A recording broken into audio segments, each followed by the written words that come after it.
Reading is from the new release. It's a Christmas novella, really nice feel-good romance, and it's called Christmas at Lavender Cottage. So the characters are the same as when Lavender romance begins. In some ways it's a continuation, but it's also a standalone novella. It's not a full-length novel, this one. And because I don't have any print copies at the moment, I just have this little mock-up of the cover, I'm going to have to read from paper, so please excuse the rattling of paper as I read on. So the other issue I really had a hard time with was the fact that I didn't want to read anything that would be a spoiler for anyone who hasn't read When Love Ends. And so it was quite a challenge picking a piece that had no spoilers in it. But I think I found one that works really well. So I think it would be a good idea, actually, if I read the blurb from the back of the book, Christmas at Lavender Cottage, because then that will give you an idea of what the story is about, and it will be easier to understand the passage that I'm reading. Romance and the Christmas spirit are on the brink of disaster. A troubled, deceitful and prickly guest arrives at Lavender Cottage B&B, just days before Christmas. A secret past has an unexpected romantic connection in Springsville. Eager to share Christmas with the man she loves, Katie struggles with uncertainty.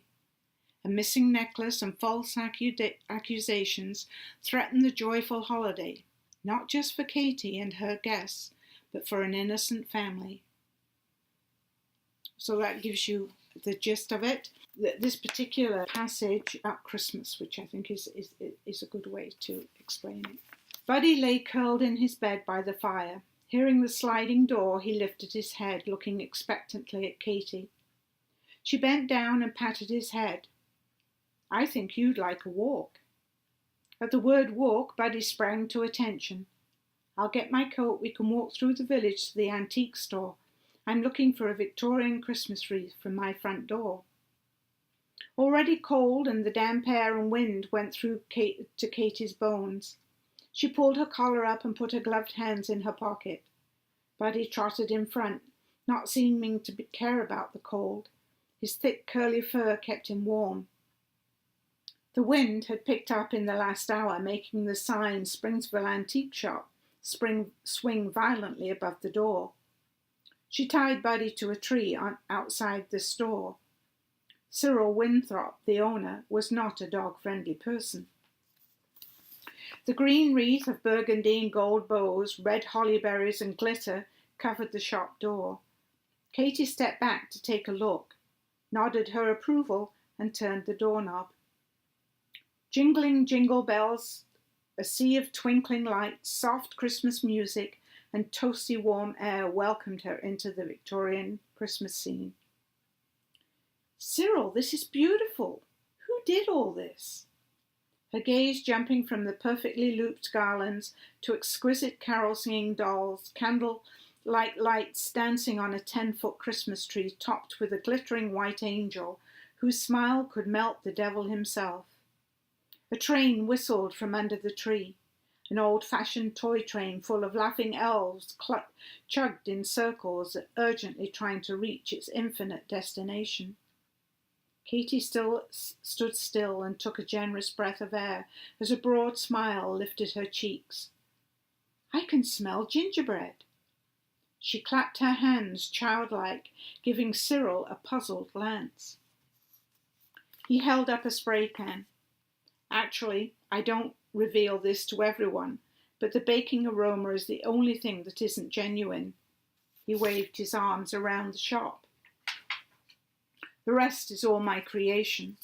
He puffed out his chest with pride. Impressed by his decorative skills, Katie hardly noticed his overpronounced words and arrogant accolades of his own accomplishment, which normally irritated her, but because of what he had done in the shop was deserving of great praise. "You have a secret, sensitive side I would never have known." As she spoke, it crossed her mind that Cyril had paid for the services from one of those new Christmas decorating companies and now enjoyed the compliments of his own work. The deceit was more in character with the man she thought she knew, but she could only claim to know Cyril on a business level and not on a personal level. "You think I paid someone to do this?" His tone sounded hurt, also not in character. Taken aback that he had read her mind, Katie babbled, a bad habit when she was flustered or nervous. "I didn't say that, just surprised. Whoever did it, it's fantastic." Now embarrassed at the implication of the word whoever, Katie changed the direction of the conversation. "The Victorians pretty much invented Christmas decorations, and I love the style, which brings me to why I'm here. I'm looking for a wreath for my front door, something with an antique Victorian flair." Cyril hesitated, cleared his throat and lifted his chin as though to gather courage. "Katie, Christmas is the one time of the year that I have warm, happy memories. My mother taught me, and He paused and stared as though he could see into the past. "Taught me the magic of Christmas. She's gone now, but every Christmas I decorate in their memory." His voice trembled. His eyes glistened with unshed tears.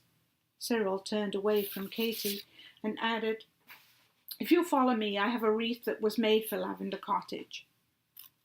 Rooted to the wooden floor, Katie tried to digest not just the words, but the intensity of the motion and her own guilt for making assumptions. Cyril turned and beckoned her to come as he carefully picked up a large and heavy wreath with the same burgundy and gold bows as the one on the door, but this one had antique cream and gold cherubs and tiny lavender flowers scattered throughout. "It's perfect. How much?" £95. It's handmade and worth every penny. But for you, £90. Now that's a bargain."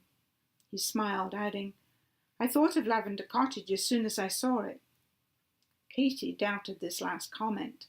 Cyril had slipped into his salesman role, but still feeling guilty about her assumptions and Cyril's obvious distress, she heard herself say, "I'll take it." "You're not going to bargain with me?" Katie and Cyril had a history of stubborn bargaining, and "No, it's lovely, and just what I want," Katie said with certainty, but her thoughts told her £90 was an outrageous price. A wry grin twitched at the corners of his mouth. "You surprise me, and even I cannot charge you full price. £65, and don't tell anyone or they'll think I've gone soft." A desperate-sounding bark came from outside. "Oh, I forgot Buddy. He'll be freezing." Katie opened the jingly door, and a blast of wind flung it open. "Wow, that wind has got up. I'd better be getting back." "You'll never manage that wreath in the wind." Cyril pulled out an antique gold pocket watch from his waistcoat. "It's closing time. If you can wait until I lock up, I'll give you a lift home." "Thank you, but what about Buddy? I know you don't like dogs." "I do like dogs, but not those that lift their legs on my furniture. Unless Buddy is predisposed to lifting his leg in my car, he is welcome to a ride home." The wind almost took the car door off as Katie let Buddy to the ground and ran to the front door with Cyril on her heels carrying the wreath. The wind slammed the door behind them. "I'll wait until the wind drops before hooking it on the door." When Cyril didn't answer, she turned, thinking he must have left. He stood staring into the lounge. Katie followed his gaze to Olivia Morland, sitting in the armchair by the fire. "Olivia? Is that you?" Olivia snapped her eyes up from her book, her jaw tight, her lips pursed. Katie waited for abusive words when her lips parted in a tentative smile. "Cyril? Cyril Winthrop? What on earth are you doing here?"